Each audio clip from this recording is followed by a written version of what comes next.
Where and when were you born? I was born in the Philippines in 1968 in Manila, Quezon City. What were you doing before you entered the service? Before I entered the service, I actually was working a 40-hour job in San Francisco and also going to school part-time. Um, I was working in between jobs as well, so I was literally working more than just 40 hours a week. I lived by myself. My mom lived separately, um, but I do see her every so often. It's just that I was spending and having to work to be able to survive during those times when I was still in school. In which branch of military did you serve? I served in the United States Air Force Reserves.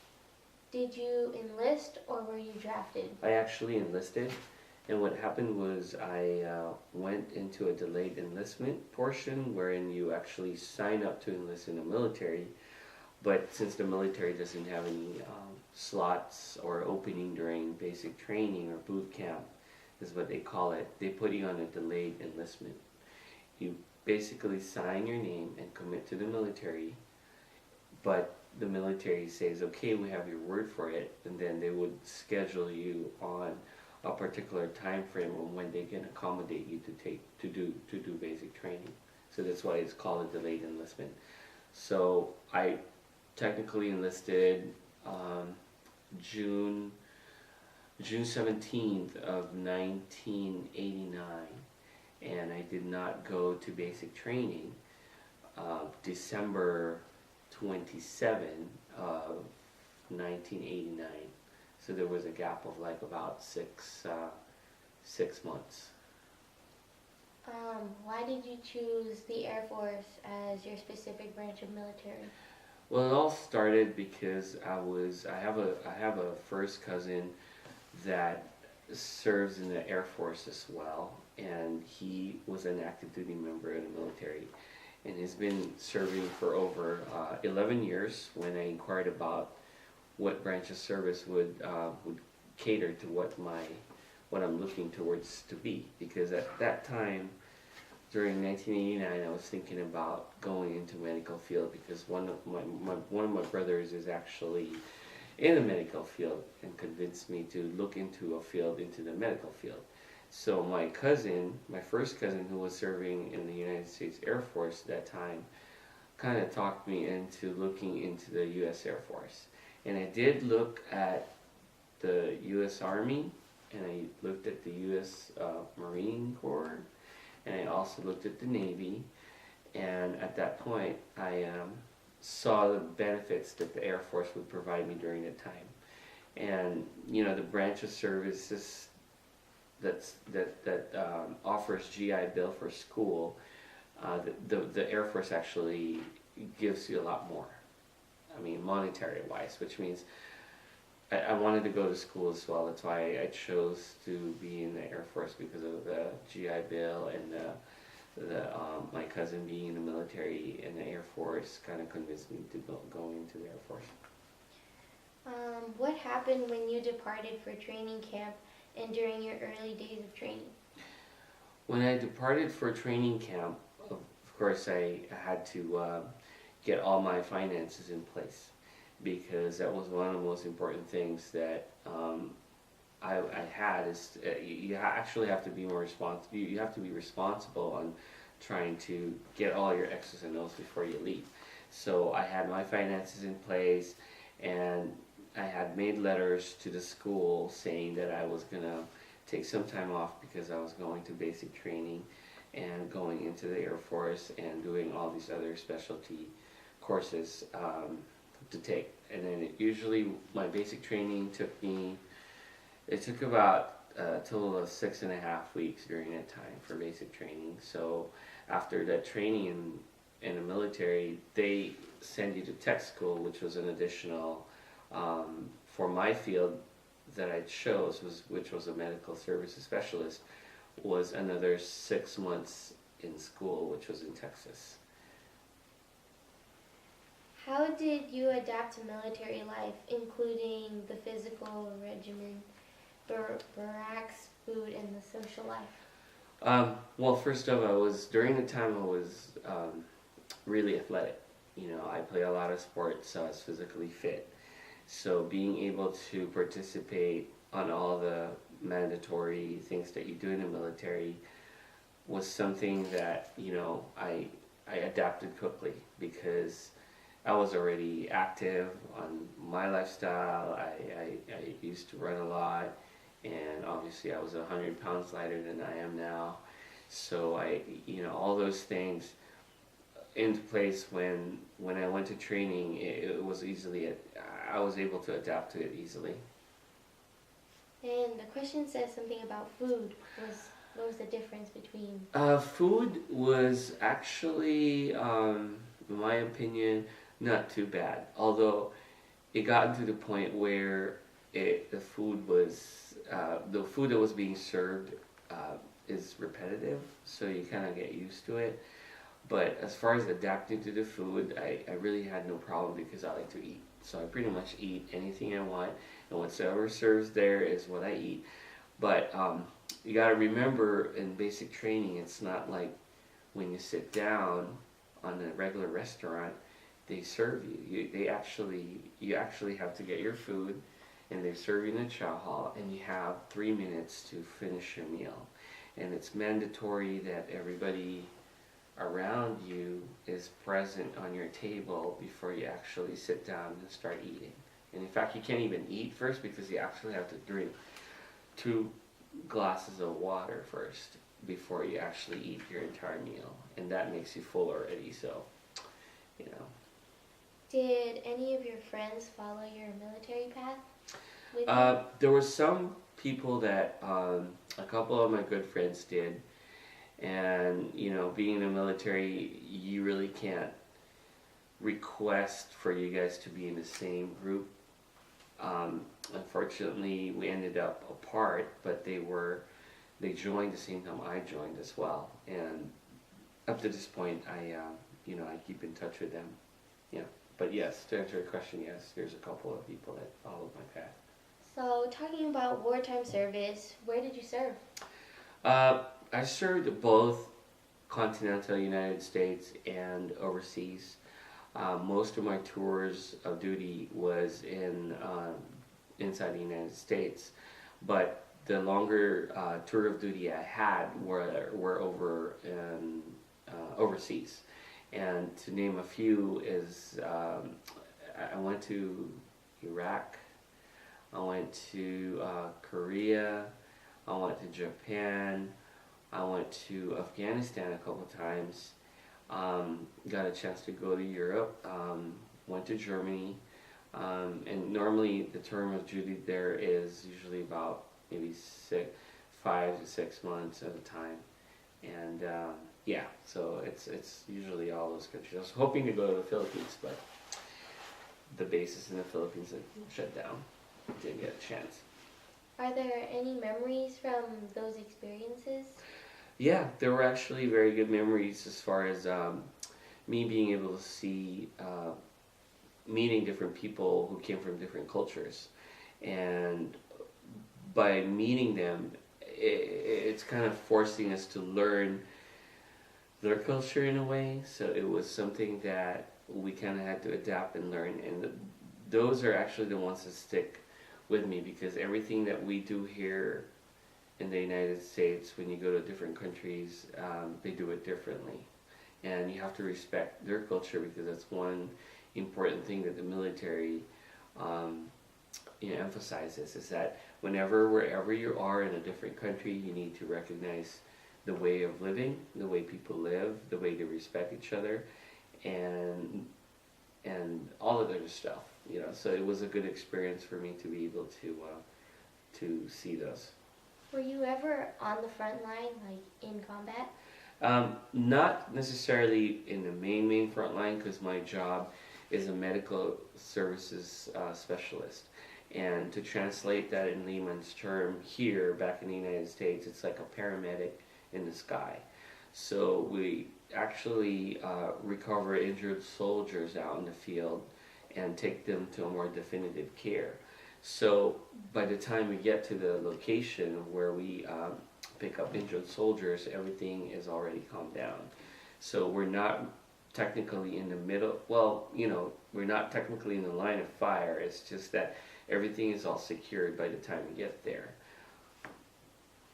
Um, did you ever witness any combat?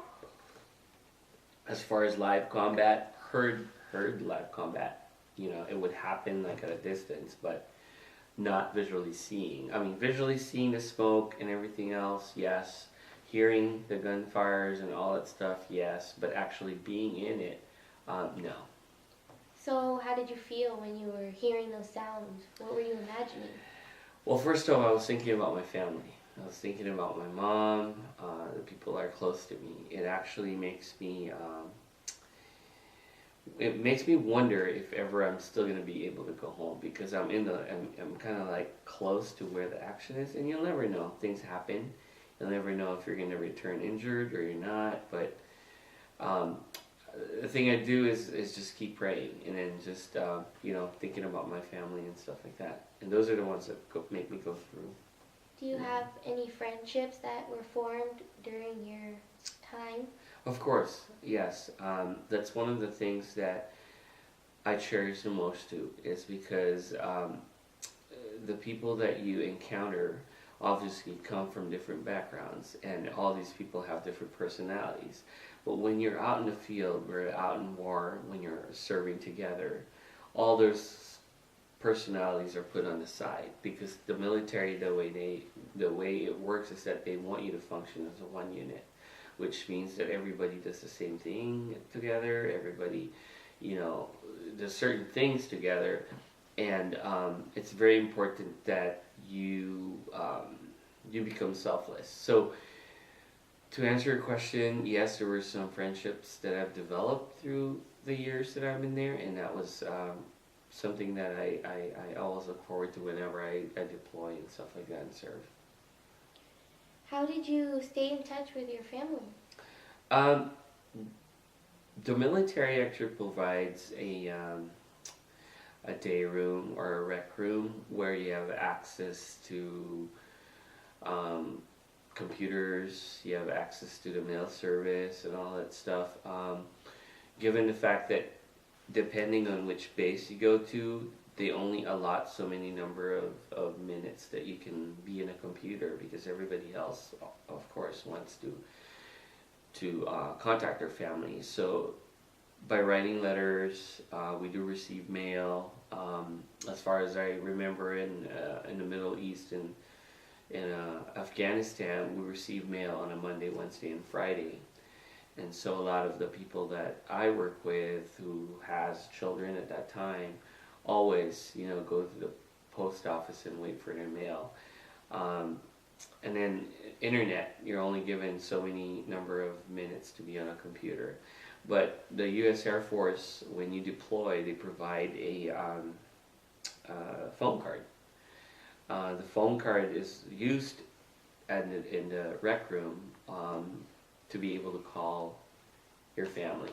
And unfortunately, it just depends on the time that they allow you to. So your family might receive a call middle of the morning or early morning or at night. So there's no specific time.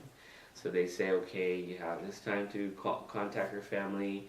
Everybody can use their phone cards, and they go, we all do it. Obviously there's a line, and you just have to wait. So. What did you do for recreation, or like when you were off duty and not working but was still deployed? The way the Air Force camp is set up, they provide a lot of recreational activities for the soldiers. One of the few things that they provide is like a mini gymnasium that includes some sports activities like a basketball court, a tennis court, things like that. There's a field that they make out of as a semi-track and field, so people can do their exercises and stuff like that. But for me, I usually hang out with the people that I deploy with, and the good friends that I had developed during the time. And for the most part, I love to play basketball. So during my off time, I play basketball, and sometimes football, but not really. It's mostly basketball. Okay. So the war's over and you're home. How did you readjust to the civilian life? Well, being actually in the reserves and being called to active duty to serve, um, for the most part of my time, I live a civilian life. But when I'm out and about for my active duty tour for like 6 months, by the time I come back, just to be close to your family uh, is very important because it kind of gives you the normalcy of life again, and it kind of makes you decompress. And a lot of times when the military, when you're in deployment, when you come back, there's sort of like they call it an R&R, which is like they give you a certain amount of days, whether it be 2 weeks or 30 days, to kind of decompress, and then they send you out back to your family. So you actually stay in the base, and you take care of other things on the base, trying to get acclimated back to your civilian life, and then once your R&R is over, then they release you back to your family. Although you can still see your family during your R&R, it's just that, it's that like the decompression time that they allow the military soldiers to have. Was it difficult? In a way, depending on what tour of service you've done, sometimes it is, sometimes it's not.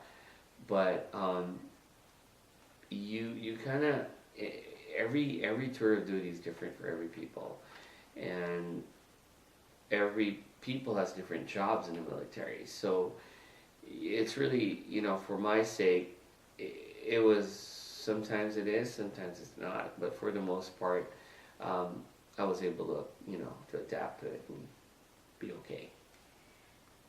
Do you remain in contact or be reunited with your fellow veterans? I actually had been in contact with a few of my good friends. Unfortunately, after deployment, everybody kind of parts ways. And in the military, when you deploy, you actually deploy with people from different parts of the country. So when the deployment is over, you kind of keep into contact depending on where they're at, whether they want to text you or send you letters. But unfortunately, not everybody keeps in contact because of their lifestyle, having children and everything else that they got to take care of. But for me, for the most part, I try to reach out, and in return they too reach out sometimes. But I don't expect them to. But I do. Yeah, I do reach out. Yeah. Do you still go to the base and work there? On occasion, I do, but again, being in the reserves, I lived most of my life in the civilian world, and so whenever I volunteer to deploy or serve, that's when I do my full active duty time. As far as going to the base, I go to base to shop from the BX, but other than that, as far as work, I have my other civilian job that I do on the outside. So what job is that? I actually work as a radiology technologist, and I've been doing this job since 1996, and I've been in the military since '89, and I actually had retired in 2012. So from 2012 up to now, or from 1996 up to now, my primary job was in the field of radiology. And now I just keep myself busy working a lot of hours on my civilian life now that I'm retired in the military 2 years ago. So how did you find time to go to school but also be in the military? It was actually a sacrifice that I had to do because I actually worked, I actually worked during the early times a 40-hour job, and then I was at the same time doing my reserve duty in the military. So it's basically, sacrificing and knowing that these are the things that you've got to do, and you just have to do it. And it's something that, um, that you signed up for. It's like a contract that you have to fulfill. And it was tough. It was rough, but it kind of directed my life towards where I became more responsible. I became more accountable in the things that I wanted to do. There was really no leeway for me to be doing other things other than being in school and doing my military service. So, what have you done since separating from the military? Since separating from the military, I went more than 3/4 of my time at my civilian job, and I concentrate more on my family's activities, especially my children's activities, and just trying to be there for them whenever I'm off. So I pretty much working 2 jobs now, work at 2 different hospitals. No more military service, so I put up extra hours in my other job as well. And then on the weekends that I'm free, I spend most of my time with my family. So, what was your rank in the Air Force? I was an E7, which is a master sergeant. How long did it take you to get to that rank? It took me a good probably 16 to 17 years. And in the military, there was a lot of changes that had happened where they would add courses for you to progress, to get more, to get a higher rank. But unfortunately, with the lifestyle I was living, living by myself, living with, having a wife and 2 children, it was difficult for me to continue on with the education part of it in the military. That's why it took me a little longer to be able to get to becoming a master sergeant. But otherwise, if I would have been full-time concentrating on all my military courses, I would have gotten a lot higher ranking, because it all depends on your service, your testing, and everything like that. So, to go to a higher rank, you have to test? To go to a higher rank, it's all based on the number of years you served in your primary job, the responsibilities that you've been given and that you've completed. All the tasks that were assigned to you needs to be, at a higher level, and they do some interviews, and as well as different courses that you take in order to progress to your career. So, what do those courses look like? Like, what do you learn? The courses that they provide when you're in a higher ranking level, they, of course, emphasize on the principles of military. Then they concentrate on the principles of being a supervisor, or a superintendent, or being a manager.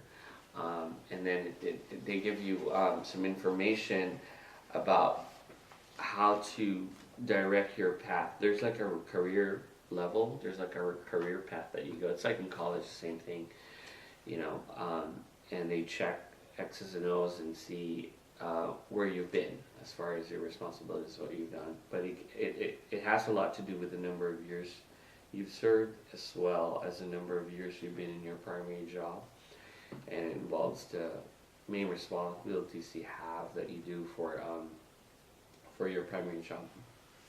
Do achievements also determine your rank?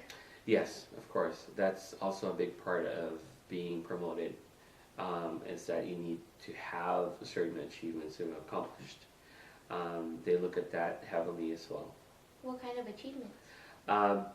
When being able to command, probably when you're assigned a program, doing above and beyond work and being recognized by a higher ranking individual for the achievements you've done, those get recognized. So it starts from the lowest level all the way up to the higher level, where you're given a program, and if you manage and excel in the program based on your statistics and everything else, then you get an award for it. So it's a progression of responsibilities. So the more achievements you have, the more better it is for you to be able to excel and get promoted.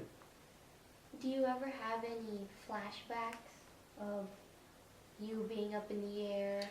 Of course, those are up to this point. Actually, I do, and those are things that you can't really just forget, because those are experiences that not a lot of people have experienced. There's only a few percentage of people that experience, like, being in a scenario where you hear gunshots, you're flying a helicopter, recovering injured soldiers out in the field, trying to help them out. Those are experiences that stick in your mind, and these are the things that you kind of have to cope up with, in life. It's all part of it. There's no forgetting, is what I'd say. You could. It's so easy to just be in a situation, and next thing you know, you just forget about it. But being in the military, having all these flashbacks, good or bad, happens. Okay. Well, that's all the questions that I have for you today. Okay. Thank And you. I hope I answered your questions. Yes, you did very Thanks for that. thoroughly. Thank you very much. Okay, you're well welcome.